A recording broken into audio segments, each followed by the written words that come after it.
जय गुरु जी। मेरी प्यारी संगत जी, आप सभी को मेरा ओम नमः शिवाय। शिव जी सदा सहाय। ओम नमः शिवाय।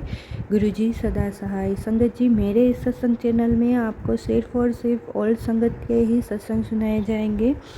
और अगर आपको मेरा सत्संग अच्छा लगता हो तो प्लीज़ मेरी इस सत्संग चैनल को सब्सक्राइब करें, लाइक करें और शेयर करें, क्योंकि यहाँ पर सिर्फ और सिर्फ मेरे गुरुपा की महिमा ही सुनाई जाएगी, ना ही कोई बनावटी सत्संग या ना ही कुछ। संगत जी, यहाँ पर सिर्फ और सिर्फ ओल्ड संगत के ही सत्संग में सुनाती हूँ, और जो कि मेरे गुरुजी महाराज की कृपा से ही मैं सत्संग रिकॉर्ड कर पाती हूँ। जय गुरुजी, शुक्राना गुरुजी, अनंतम अनंतम शुक्राना। तो आज का सत्संग मृतुल बजाज जी का है, और गुरुजी महाराज से वो जून के महीने में 2016 में जुड़े। जय गुरुजी, शुक्राना गुरुजी, अनंतम अनंतम शुक्राना, कोटि कोटि शुक्राना। अगर आज गुरुजी महाराज से मैं नहीं जुड़ी हुई होती तो आज मेरा क्या होता। मेरे गुरुजी महाराज से मैं मार्च के महीने में 2011 में गुरुजी के पास आई थी, जब मेरे पिता लीवर सिरोसिस से पीड़ित थे। उन्हें लीवर ट्रांसप्लांट करवाना था और हम उस प्रक्रिया की कठिन परीक्षा से गुजर रहे थे। तभी मेरी मौसी श्रीमती पूजा चड्ढा ने सुझाव दिया कि हम अपने परिवार के साथ बड़े मंदिर जाएं और गुरुजी का आशीर्वाद प्राप्त करें। मेरे पिता, जो नास्तिक थे, आश्चर्यजनक रूप से हाँ कह दिया। गुरुजी के आशीर्वाद से सब कुछ सुचारू रूप से चलता रहा। संगत जी, एक साल बाद में जून महीने में 2014 में फिर से बड़े मंदिर गई। इस बार अपने लिए मैंने यूरोप के लिए शेंगेन वीज़ा के लिए आवेदन किया था, और आशंकित थी मेरे अमेरिकी वीज़ा आवेदन पहले 2 बार अस्वीकार किए जा चुके थे। मैंने उनका आशीर्वाद मांगा और प्रक्रिया बिना किसी बाधा के पूरी हो गई। संगत जी, मेरी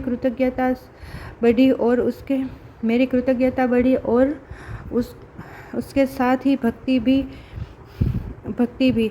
वर्ष 2015 में मैं वास्तव में गुरुजी से जुड़ गई। मैंने सोशल मीडिया से गुरुजी के बारे में जाना और उनके ग्रंथ और उन पर लिखी किताबें भी पढ़ी।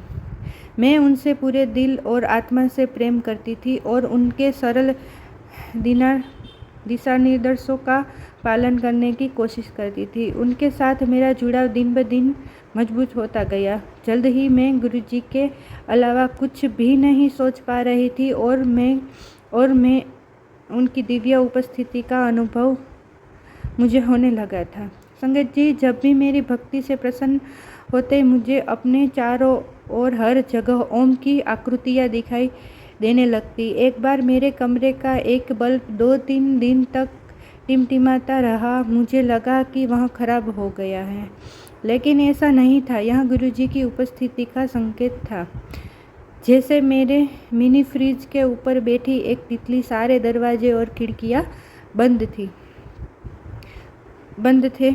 वह सुंदर जीव कहाँ से आ सकता था। मैंने बड़े मंदिर में भी कई बार तितलियाँ देखी। मैं किताबों के माध्यम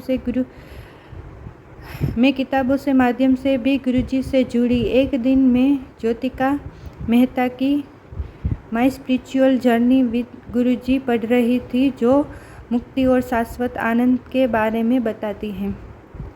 संगत जी, किताब पढ़ने के बाद मैंने गुरुजी से पूछा कि क्या ये बातें सच हैं। उस रात मुझे एक सपना आया। मैंने अपने नाना जी को देखा, जिनका 2014 में निधन हो गया था। वे पीड़ा में थे। वे इतने खुश थे जितना मैंने उन्हें कभी नहीं देखा था। उनका चेहरा सफ़ेद रोशनी से चमक रहा था और उनके हाथ प्रेम से मेरे गालों पर बंधे हुए थे। उन्होंने मुझसे कहा, गुरुजी ने मुझे यहाँ बहुत खुश रखा हुआ है। गुरुजी की कृपा से मैं यहाँ बहुत खुश हूँ। गुरुजी ने प्रश्न का उत्तर दिया था। नवंबर 2015 के एक शुक्रवार को मैं अपने दोस्तों के साथ बड़े मंदिर से अपनी कार में घर लौट रहा था। मैं करोल बाग वाले रास्ते पर था, लिबर्टी सिनेमा के ठीक आगे, जहां सड़क आनंद पर्वत की ओर मुड़ती है। लगभग आधी रात हो चुकी थी और मैं लगभग 100 से 120 किलोमीटर प्रति घंटे की रफ्तार से गाड़ी चला रहा था। अचानक स्ट्रीट लाइट बंद हो गई और एक आदमी मेरी कार के सामने आ गया। मैं स्तब्ध रह गया, मेरा दिमाग शून्य हो गया और अगली चीज़ जो मैंने देखी वह थी एक बाइक पर 2 लोग जो मेरी कार और उस आदमी के बीच आ गए। मुझे लगा कि मुझे उस आदमी को बचाने के लिए अपनी गाड़ी बाएं मोड़ लेनी चाहिए। संगत जी, मैंने ऐसा ही किया और कुछ भी अनहोनी नहीं हुई, लेकिन बाइक सवार हवा में गायब हो गए। गुरुजी ने मुझे फिर से 13 जून 2016 को बचाया जब दिल्ली में भयंकर तूफान आया था। मैं अपने बरामदे में था जब एक पेड़ गिर गया। मैंने अपनी आंख बंद कर ली। जब मैंने आंखें खोली तो मैंने देखा कि पेड़ मेरे बगल में गिर गया था। कुछ शाखाएं मुझे छू गई, लेकिन मुझे कोई दर्द नहीं हुआ। मैं अक्सर दुखी हो जाता था कि मैं गुरुजी से उनके भौतिक रूप में नहीं मिल पाया, लेकिन गुरुजी ने मुझे सूक्ष्म और स्पष्ट संदेश दिए कि मुझे प्रतिदिन ध्यान करना चाहिए ताकि मैं आध्यात्मिक रूप से विकसित हो सकूं और उनके दिव्य रूप के दर्शन कर सकूं। वास्तव में मुझे गुरुजी का स्वरूप मेरे मंदिर में चमत्कारिक और अप्रत्याशित रूप से मिला। मैं गुरुजी को पाठ अर्पित करता रहा था। संगत जी, जब मुझे यह मिला, यह वैसा ही था जैसा मेरी माँ को मिला था जब वह मेरी मौसी या मामी के घर सत्संग में गई थी। एक और रात मुझे सपने में गुरुजी का स्वरूप दिखाई दिया। अगले ही पल मैं अपनी नानी के कमरे में था। मेरी मामी वहाँ हथेलियाँ खोले बैठी थी और उन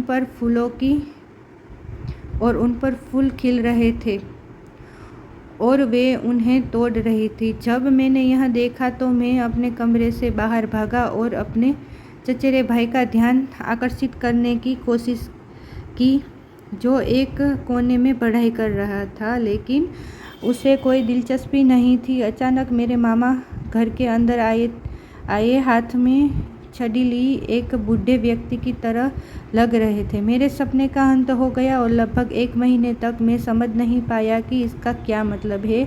इसका मतलब तब पता चला जब मैंने अपनी नानी को फ़ोन किया। उन्होंने मुझे बताया कि मेरी माँ को वरिष्ठ नागरिकों को लंगर देने की सेवा मिली है, जबकि मेरी मामी को 2016 की महाशिवरात्रि के लिए भगवान शिव की मूर्ति और समाधि को फूलों से सजाने का काम सौंपा गया है। गुरुजी मेरा वैसा ही ख्याल रखते हैं जैसा एक माँ अपने बच्चे का रखती है। उनकी महानता को शब्दों में बयां करना मुश्किल है। वे मेरे भीतर की प्रेरक भक्ति से शक्ति के एक गुरु और उनको भक्त के बीच का रिश्ता शाश्वत और मानवीय तर्क से परे है। हमें केवल 3 पूर्वापेक्षाएं चाहिए: अटूट विश्वास, बिना शर्त प्रेम और पूर्ण समर्पण। धन्यवाद गुरुजी, कल्याण करते रहो। कृपया सभी पर आशीर्वाद बनाए रखो। जय गुरुजी।